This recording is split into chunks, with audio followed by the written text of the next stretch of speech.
ছিল। এই খরদর করার পরে আমাদের বেগম খালেদা জিয়া আমাদেরকে ধৈরেই বলতো যে এই বেটা তুই জামাত, তুই শিবির, এ পুলিশ ধৈর্য ডিবি ধৈর্য আমাদের মার দিত। আমরা বলতাম নেত্রী আমাদের ধৈর্যই জামাত, রাজাকার, আলবদর, যুদ্ধ অপরাধী, এখন এদের একটু বাদ দেওয়া যায় না? তারপরও আমাদের বেগম খালেদা জিয়া বাদ দেয় নাই, কারণ জামাতের সাথে কথা বলেছে যে আমরা জোট আছি। এখন প্রশ্নটা হচ্ছে কি যে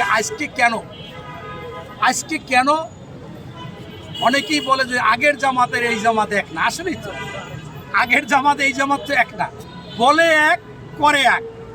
দেলোয়ার হোসেন সাঈদী প্রত্যেকটা হজেদাই বলতো যে মনে এক আর বাস্তবে এক, এরা হইলে মুনাফিক।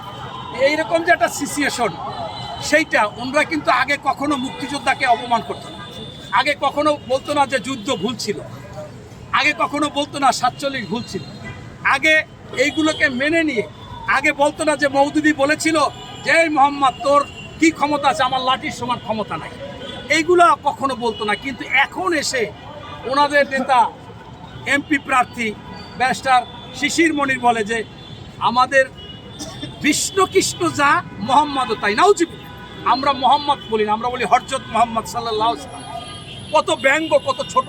আমার নবী কি পূজা করতো? ওই বিষ্ণু কৃষ্ণ কি কোরবানি দিত, হজ করতো, নামাজ পড়তো?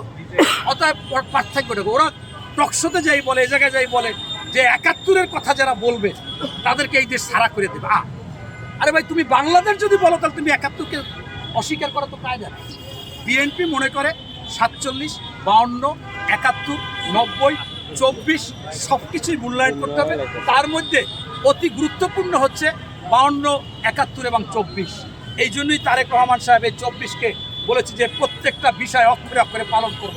সংবিধানে নাই কিন্তু পালন শুরু করে দিয়েছে।